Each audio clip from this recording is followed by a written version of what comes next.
Hello and thanks for watching my video. This is another in the series looking at the dungeons in Guild Wars 2. This is one of the more or less popular dungeons that the dungeon pass that we're going to look at is the Citadel of Flame Part 3. As you can see, I'm on my Guardian here, which is not going to be one of the DPS heavy type Guardians. We're actually pretty... we don't have too much DPS in this party because we've got a couple of new guys with us. And we actually, most of the people here are very unfamiliar with this dungeon path. And in fact, since I last did this path, there have been a couple of slight changes to the actual dungeon itself. So this is hopefully going to be a pretty good, pretty useful guide for you guys out there. It won't be a pro team because again, I'm not on my elementalist. I think we needed a bit of sort of healer type, sort of some, protection. That's hence I'm on my Guardian. And also, I'm trying to vary up the type of videos that I do and just vary up the classes. So this is on my Guardian. You can see we're trying to get to the sort of position, sort of on our mini map. I actually would go the wrong way here. I go all the way around instead of taking the shortcut. But yeah, so we are a pretty inexperienced party. The guys that we have on here. It is a hard dungeon, and it is why it's taken over 20 minutes to do this video. But let's go through. You can see on the mini-map, my party members have reached it. And then you get these 3 torches objective that we have to light. So the idea is that you go to each point and coordinate lighting them all at the same time. Similar to a lot of other dungeons, having synchronization with some of the, with your party to activate at the same time. You've got obviously, unfortunately, the one I'm going to has a lot of mobs around it. You do get a few mobs that come around some of the points there. So you've got to be a little bit careful how you pull a lot of them. Fortunately, being on my Guardian, I am pretty tanky and can sort of maintain. Look at all these oozes here. I'm able to defeat them fairly comfortably. No major issues here. But the reason I decided to do this dungeon, I started off doing dungeon runs that I felt would be most appropriate for most people. And then I thought, okay, well, let's look at the dungeons that not a lot of people do, and Citadel of Flame P3 is one of those paths. So I'm hoping this video will be pretty useful. Other than that, I don't think there's much more else to say at the moment. We are just going to be, I'm just clearing these mobs out of the way so we can light out light the torches. You can see, obviously, somebody already lit the torches, and because we didn't light the 3 in time, it actually resets. And then, this dungeon does have a lot of sort of interesting mechanics. I wonder what the proportion of people who have run P3. I mean, I think I've probably done it 3 times in all of my time playing. That's it. It's very, very rare that people do this dungeon path. So, as you can see here, I'm just making sure I'm ready, and we are going to light the torches. What happens, you then, a couple of mobs will spawn, and it will say to defeat them. You can just skip past them, you don't need to kill them, so you can see we're all running past them. And then we move on to the next part of the dungeon. But yeah, again, you just have to ignore them. They do chase you a little bit, but overall you can just it's very easy to run away from them. So I'm on my sort of Guardian. You can see he's staff at Guardian. I'm again pretty unfamiliar with this dungeon, and a few areas had changed since I last did it. So you can see now we're actually going through. We've got these elites to take out. They can be pretty dangerous with with their fire, sort of heavy fire damage. There are a few times in this video you will see me get down pretty quickly, but you just got to take your time. This run wasn't a speed run. This isn't a COF P1 Zerka meta run. I can do COF P1 in 8 minutes or less. When I'm on sort of we've got a Mesmer, we've got 3 warriors. I'm on my elementalist. We just cleave straight through it. This is back to the old school because I haven't done this that much. I'm a bit like, okay, what's going on here? How does this work? There are a few times you will see that from me in this dungeon. I mean, obviously I've done it so I have an idea, But it's interesting, you know, when you go back to some of these dungeons that don't get done that often because they are a little bit harder, and you have to sort of, you know, look at how things work. I mean, we'll get to this point here, and I was like, okay, what's going on here? All right, let's go in and kill. So we go in, and then suddenly I'll get so low health, and then I realise, right, okay, I'm getting attacked here. I'm the focal point. These mobs are very, very easy to take out, but you've got the siege commander there. You obviously want to watch out for. But you know, you can see I'm just taking out all these sort of ads here, and then the siege commander runs away. To the right, you get the siege the siege devourer. I know I didn't realise, but the siege devourer comes and helps you. You don't have to get this next part. You don't have to clear these mobs out. I thought it'd be cool just to do it again because I'll get all that loot again. But you know, it's got some turrets, so I sort of block them. But then yeah, one of the guys was like, "Whoa, you don't have to go that way." I'm like, "What?" He's like, "Yeah, the devourer will come and bam." You'll see in a minute, just the AoE, here it comes, boom, there we go. That just wipes out and cleaves these mobs away. So you can just sit back and relax and let the mobs get absolutely destroyed by this cannonade that's coming on here. And then we move on to the next part. You know, it just shows you, you know, I've been playing this for almost 3 years. Oh, at least 2.5 years, sorry. And, you know, since launch, and there are still, you know, parts of these dungeons I'm like, wow. Which is interesting. I actually had to do CM story mode for it was the only one I didn't have on the stories on my reward track for PvP because I'd done CM story a long time ago, and I went back and did it, and I was surprised at how little I knew of the actual story. You know, I only did the story mode like 2 or 3 times, if that. You know, the only story mode dungeon that I've done more than once would have been Ara. But, you know, how many people have done... When was the last time you did Ascalon Catacomb story mode? As I'm just going to skip it on here, because, you know, this is me... This is us lot with limited DPS taking down the siege commander. So, I thought you didn't really want to wait around because of this. Yeah, it's not a... You can tell by that it's not a pro group. But I'm hoping you guys can use this and see how the methods that we're doing and seeing how we're progressing through this dungeon. It is a pain in the ass dungeon. I'm not going to lie. You know, the recording here is just over 20 or almost 22 minutes. The dungeon took a lot longer. I have cut things out because we were waiting around or we were failing hard. And there was a bit later which I have included some of my fails because I think. Yeah, a couple of people have messaged me saying that they actually like the parts, you know, they said they see a lot of Zerka, you know, dungeon pass. That doesn't really help them, you know, that's, you know, sort of elite gameplay, whereas some of the dungeon runs I've done, I haven't been doing that well, as you can see there as I get downed. And this is a dungeon run they want to see, where a dungeon run that isn't perfect, where you got a random group of sort of, you know, you've got a pug party. This is what you want to see, you know, this is the type of thing that you'll get people that aren't very experienced, and this is what I hope that you get a lot more people into doing some of these paths, because they're not hard, you know. Right, so occasionally they can be hard, but it's only through experience and once you know how to do it. I mean, you ask anybody, is any of the Ascalon Catacomb paths hard? No. Is Cathedral of Flame path 1 or 2 hard? No. Twilight Arbor? No, they're not hard. Because you have to know where to stand. Just what we've done here in this part of the dungeon, we actually cleared this area of the mobs, and now what will happen is, you can notice in the top right, we'll get waves of enemies that will spawn, and your job is to defeat them. Not too hard.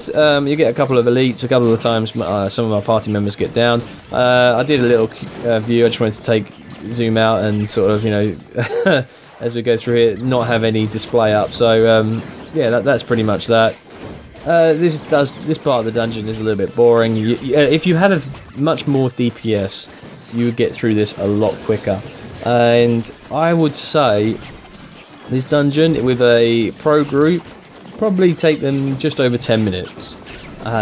For the average pug party, I would say it's around 15 to 20. But obviously, the more you do the path, the more experience you get. and hopefully, you know, this video will allow you to get some experience and see where to stand, the game mechanics, and it'll benefit you. So we're almost done. We've got, I think, that last one we're just going to kill off, and there we go. So we've held on to the sort of this part of the dungeon, and we're going to move on to the next part, which I believe is one of the hardest parts in the dungeons that we can do. In another video of mine, you'll notice it, particularly it's Crucible of Eternity, there's a bit where you have to jump through these lasers. And if you can't do it, you cannot progress. You have to wipe out, you have to jump through these laser grid. And it is tricky, and I don't like doing it. This next part, kind of the same thing. What you have here, you have bombs, and what it is, they light up, and then if you go towards them, they will detonate. They go all the way up here, and they spawn very, very quickly. They recharge very quickly, and you're going to see me fail a few times. So you notice there's a bomb near on the right hand side, so you want to stick to the left, because there is a gap where you can cross over sort of between the two. But yeah, you have to use the dodge skill pretty much.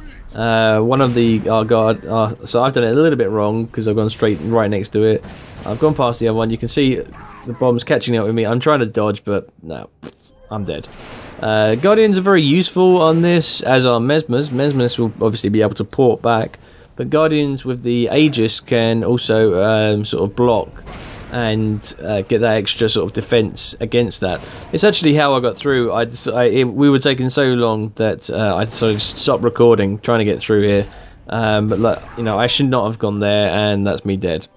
Again, you know, waypoint back and try again. This is the one part, and I did, you know, having managed to do it, I think I've done it twice now. And again, look, you're just not paying attention, you get blown up. It's you know, you look at, I decided that then, okay, we're going to take my equipment off because I don't want to keep dying and getting damaged equipment. So take your armor off. The only downside is when you do get through, you're pretty much thrust straight into battle. So what I'm going to do, I will probably cut it at some point, just and we'll have me at the top here. I think in the end, 4 of us made it. The other guy just stayed where he was. Yeah, again, I'm down. I'm not doing it very correctly. I'm getting frustrated at this point. So I'm hoping that, you know, you guys will look at this, see where I'm going wrong, and it will really, you know, help you guys sort of analyze and think, okay, I'm doing it wrong. The guy is just, I mean, like, I was getting a bit agitated at this point because this guy just kept getting killed by the first bomb. So here we go. I'm putting the speed boost on, and we're running, and I run at the worst possible time because they've gone out, and there's the bit you cross over at, and you're dead. Brilliant. It's not going well. So at this, yeah, you know, I wasn't really having much fun. I do not like this part of the dungeon. You do have to sort of, there must be a technique. I'll get the retreat up. So we cross over. There we go. So we avoid the up on the left, cross back, and I'm dead again. Brilliant. So, okay, we've actually skipped forward, and we're actually at the top here. I'm re-equipping my armor. We've got these turrets that are firing down fire. It's pretty damaging, and we get these elite God-forged hellstorms that are absolute death. I mean, you can see just melting me completely. In fact, like most of us, I think there was me and another player, or I think 2 of us got downed there. Sorry, 3 of us downed. 1 of us survived. Fortunately, popping my healing skill gets me back up, and we sort of survive. But you've got to watch out because they do a lot of damage, and it's really not fun. Especially when we've only got 4 players, and then we've got a guy that's obviously the elementalist. Our main damage output is dead as well. Man, we were having a tough time because you have these turrets just above you that are giving you all this damage. So you can't, unless you go up and melee them, you're a bit stuck. And then you've got a boss that comes out a little, you know, as well. So that's why we're staying down here to take out these God-forged hellstorms. Because if you go up, then you'll spawn the sort of boss, which you'll see. Actually, I'm going to go up in a sec. I decided not to resurrect because we're going to get fire with the turrets. The problem as well is for the guy that's dead down in the middle of the bomb run, he will only be able to waypoint when we've completed this part, when we kill this boss. So you can see here, I'm trying to take out these turrets, but then the pet boss has spawned. So this is a little bit of an annoying boss. Nothing too dangerous really, nothing too deadly. But the final boss is just after this, and that also again has a quite unique mechanic. Yeah, P3, it did take a while. I did this, the only reason I'm doing this is so that you guys actually have this, you can see this guide, and I'll eventually get to some of the other paths as well that I haven't done videos for. Because I want to have a complete set so that everybody can see every dungeon path if they need to. Because they're not going to be changing anytime soon. Unless, obviously, things like when the expansion pack comes out, certain skills that will change. Obviously, things like stability, how that's going to, that skill is going to be changed. But, I mean, stability I mentioned because it's pretty useful for the final boss. So you can see here, we're taking out the pet here. It's only 4-man team. We don't have significant DPS. I'm not sure exactly what. Our engineer is a turret engineer, so again a bit of a weird build for PvE, going especially in a dungeon run. And a warrior, I don't know, he wasn't a proper Zerker warrior, but hey, I'm not going to defend myself anymore. This isn't a perfect run. But what else can we talk about? As a guy, I should have really fast forwarded this bit, but I'm just going to let this guy die just so you can see how long it's taking us with a 4-man party. Also, remember to repair your armor, which is what after this our warrior that's not alive at the moment, he forgot to do. So when we went to the boss, he literally got an insta kill. He just went straight down. It was hilarious. It was quite funny, and he's like naked in the fire. Oh dear. But yes, let's get back to the fight. We're almost killed the pet Drake here. Not too much damage output from the Drake. I'm healing a lot, and obviously I'm trying to mic stack as when I can. But generally, it's not a difficult boss. But it is if you have obviously the turrets and the God's Forged Hellstorms on your back. It is a very difficult, tricky boss to take out with all those in conjunction as well. So you can see the waypoints appeared, and our colleague can now join us. There he goes.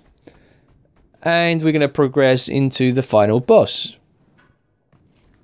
So we've had our guys repair, and we're progressing on. I haven't bothered to repair. I'm not too fully damaged.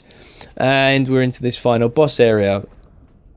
And again, it's quite a cool little, the actual story behind it. He's like a bit annoyed, and this boss, he has a hammer, and he has a sort of AoE sort of effect that's very similar to if you've done the Tequatl fight. When Tequatl splashes down in the water, he creates this tidal wave. It's a similar sort of thing where you don't get pushed back, but you get hit by this sort of earth spikes that expand outwards and outwards.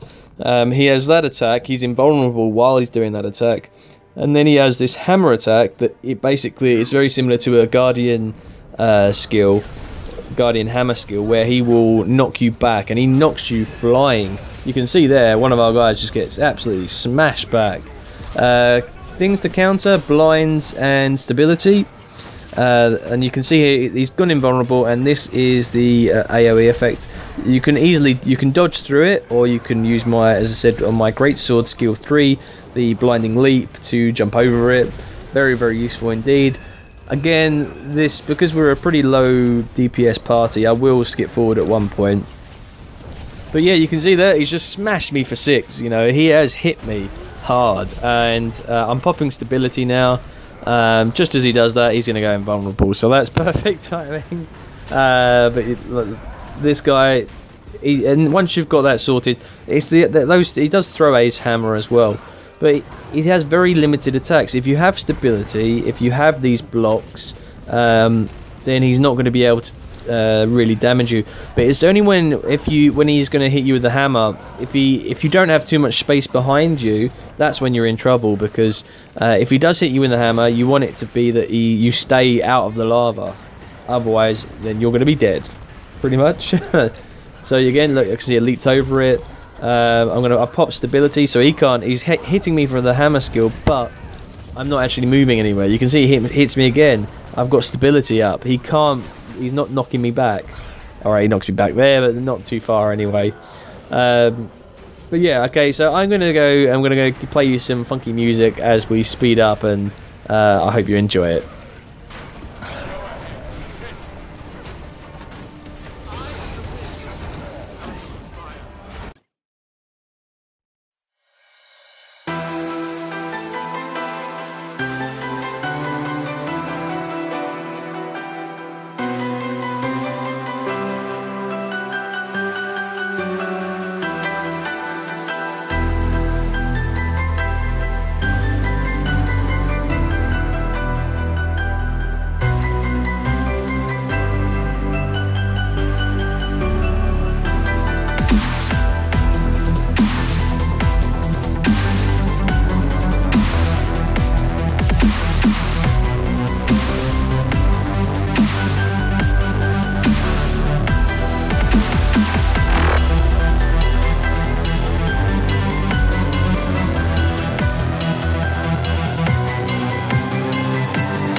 So as you can see, I've been knocked back and we're going to kill him. So I thought you'd rather than hear me natter on, you'd appreciate just a little bit of a quick thing.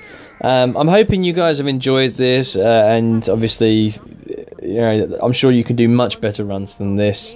Thank you very much for watching my video. Feel free to comment, subscribe, and if you've got any suggestions for other videos, please let me know. Thanks for watching. Catch you on the next one.